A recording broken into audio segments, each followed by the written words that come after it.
Continuing coverage now on temporary protected status possibly being removed for Somalis in Minnesota. The president made this announcement Friday. It has caused a stir among the Somali community. Well, today, the Minnesota chapter of the Council on American Islamic Relations held a press conference to address how to move forward. At the same time, Minnesota Republicans, including Representative Brad Finstad, are demanding answers from Minnesota U.S. Attorney Daniel Rosen, sending him this letter asking for an investigation into reports that Minnesota taxpayer dollars are ending up in the hands of a terrorist network in Somalia.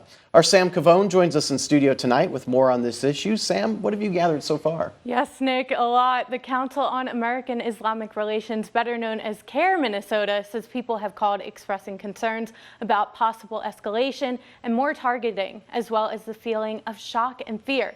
On the other side of the coin, there are Minnesotans who are saying something needed to be done. Since Friday, CAIR Minnesota has received threats and hateful messages that are directly referencing the president's announcement. With this kind of divisive rhetoric being put out there, we anticipate that threats and hate incidents against immigrants, advocates, and places of worship will only increase. On Friday, President Trump announced he would be terminating eligibility for temporary protected status immediately for Somalis in Minnesota. This all stems from reports that some Minnesota taxpayer dollars intended for housing assistance and food aid was fraudulently funneled to an Islamic terrorist group, Al-Shabaab. The element that really struck this story was the connection to Al-Shabaab, or the terrorist organization. Minnesota has the largest Somali population in the country of approximately 87,000 people.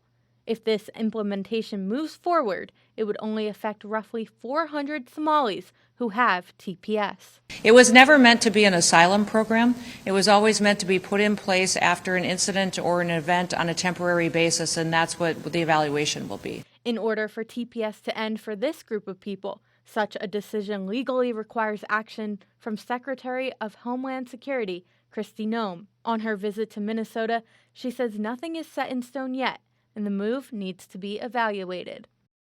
There are no procedures or legal action in place just yet. Any changes or termination to the program would have to follow a 60-day notice period.